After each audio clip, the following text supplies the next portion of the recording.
সরকার বন্যায় ক্ষতিগ্রস্তদের ঘর বাড়ি তৈরি করে দেবে বলে জানিয়েছেন বিদ্যুৎ ও জ্বালানি প্রতিমন্ত্রী অনিন্দ ইসলাম। সকালে বান্দরবানে বন্যায় ক্ষতিগ্রস্ত এলাকা পরিদর্শন ও ত্রাণ বিতরণ শেষে কথা বলেন তিনি। এ সময় বেশ কয়েকটি পরিবারের মাঝে খাদ্য সামগ্রী বিতরণ করেন মন্ত্রী। বলেন, ক্ষতিগ্রস্তদের ঘর বাড়ি তৈরি করে দেবে সরকার। অন্যদিকে চট্টগ্রাম ও হবিগঞ্জে পানি কমতে শুরু করলেও কমেনি সাধারণ মানুষের দুর্ভোগ। এখনও পানিবন্দী হাজারো মানুষ।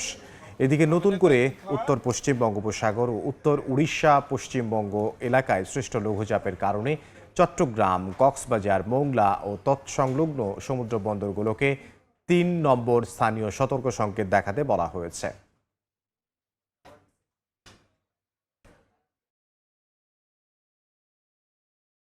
আমরা কত দ্রুত সরকারের তরফ থেকে আপনাদের কষ্ট লাঘব করতে পারি সেই নির্দেশনা দিয়েই আসলে আমাকে পাঠিয়েছে। এই বন্যার কারণে যাদের ঘর বাড়ি ভেঙে গেছে প্রতিটি ঘর বাড়ি সরকারের উদ্যোগে আমরা ইনশাল্লাহ মেরামত করে দেব।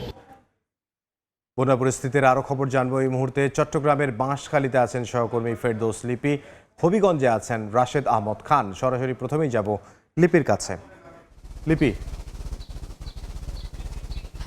আমরা এই মুহূর্তে আছি বাঁশখালীর বাহাছড়া ৪ নম্বর ইউনিয়নে এবং এখানে গত ২ দিন ধরে বৃষ্টিপাত না হওয়াতে বন্যা পরিস্থিতির কিছুটা উন্নতি হয়েছে এবং সেই উন্নতির কথা যদি বলি সেটা মূলত আসলে যেখানে কোমর সমান পানি ছিল সে পানিটা প্রধান যে সড়কগুলো আছে সেই সড়ক থেকে নেমে গেছে, কিংবা উপসড়ক যেগুলো সেগুলোতেও পানি নেই, কিন্তু বাসা বাড়ির সঙ্গে যে সড়কগুলো সেখানে কিন্তু এখনও কোথাও কোথাও পানি রয়েছে। এবং আমরা এই মুহূর্তে যে বসত বাড়িতে অবস্থান করছি আপনারা দেখছেন যে প্রায় হাঁটু সমান পানি এবং বিধ্বস্ত ঘরবাড়ি। যদিও পানি নেমে গেছে কিন্তু পানি থাকার কারণে মাটির যে ঘরগুলো সেগুলো আসলে পুরোপুরি ভেঙে পড়েছে এবং এখানে যারা বাসিন্দারা তারা কিন্তু বিভিন্ন আশ্রয় কেন্দ্রে আশ্রয় নিয়েছিল। পানি কিছুটা কমে যাওয়ার পর তারা ফিরে এসেছে, কিন্তু যেহেতু পুরোপুরি বসত বাড়ি ভেঙে গেছে সে কারণে তারা কিন্তু গোয়ালঘর, যেটা হয়তো পানি উঠেছে ক্ষতিগ্রস্ত হয়েছে কিন্তু কিছুটা থাকার মতো আছে, সেই গোয়ালঘরে অবস্থান করছে। অর্থাৎ এমনটা যে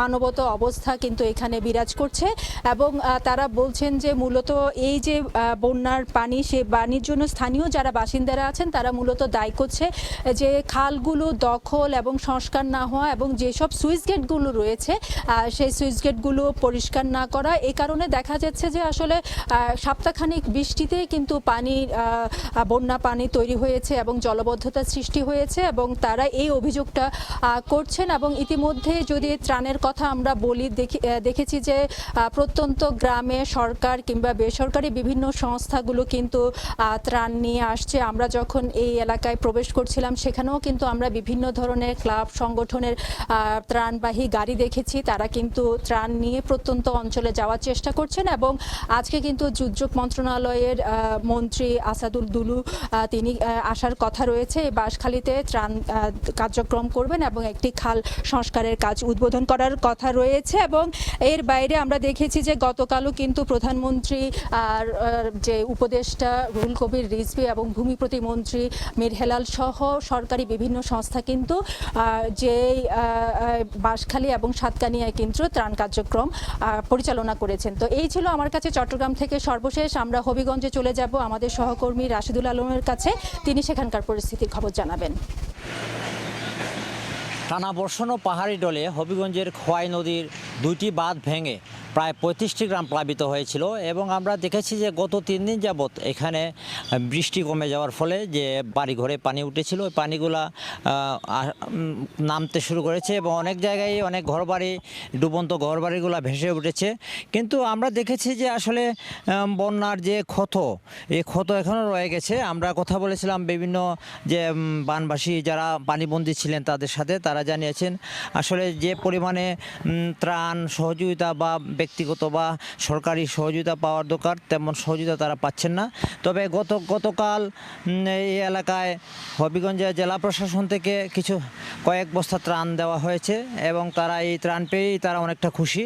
কিন্তু তারা জানিয়েছেন যে আর্থিক সহযোগিতা বা তাদের ঘর মেরামতের জন্য তারা যদি আরও কিছু আর্থিক সহযোগিতা পেতেন তাহলে তারা একটি ঘরের মধ্যে তারা অবস্থান নিতে পারতেন। অনেকে আছেন যে এখনও তারা বিভিন্ন বিভিন্ন আশ্রয়কেন্দ্রে আছেন বা আত্মীয় স্বজনের বাড়িতে তারা অবস্থান নিয়েছেন, এই বাড়িতে আসেন, তাদের এই ডুবন্ত বাড়ি এবং বিধ্বস্ত বাড়ি তারা দেখেন, কিন্তু এই প্যাক কাদার কারণে এখানে আসলে এই যে বেশি কর্দমাক্ত অবস্থা এবং ঘরের যে ভঙ্গুর অবস্থা, এই অবস্থা থেকে তারা যদিও ঘরগুলা পানি থেকে সরেছে, কিন্তু পানি সরার ফলেও এখানে আসলে যে সেইভাবে যেভাবে তারা ঘরে ওঠা দরকার, ঘরের মধ্যে তারা যেভাবে অবস্থান নেওয়া দরকার, এভাবে তারা অবস্থান নিতে পারছেন না, যে কারণে তারা আসলে একটা হতাশার মধ্যে রয়েছেন যে তারা কীভাবে কী করবেন।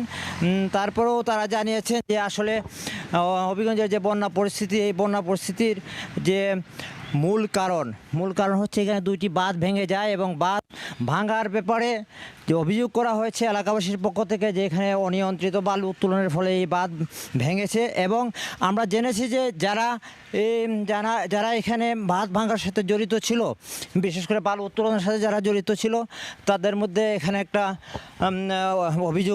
অভিযোগের ভিত্তিতে পানি উন্নয়ন বোর্ড তারা এখানে 2 জনের বিরুদ্ধে মামলাও করেছে। সব মিলে বলা যায় যে হবিগঞ্জে যে বন্যার্ত মানুষ আছেন তাদের দুর্ভোগ এখনও রয়ে গেছে এবং তারা ঠিকমতো ঘরে উঠতে পারছেন না। তো এই ছিল আজকে হবিগঞ্জে বন্যার্তদের সর্বশেষ খবর। বন্যা পরিস্থিতির খবর আমাদেরকে জানাচ্ছিলেন সহকর্মীরা হবিগঞ্জ থেকে রাশেদ আহমদ খান এবং এর আগে চট্টগ্রাম থেকে ফেরদৌস লিপি।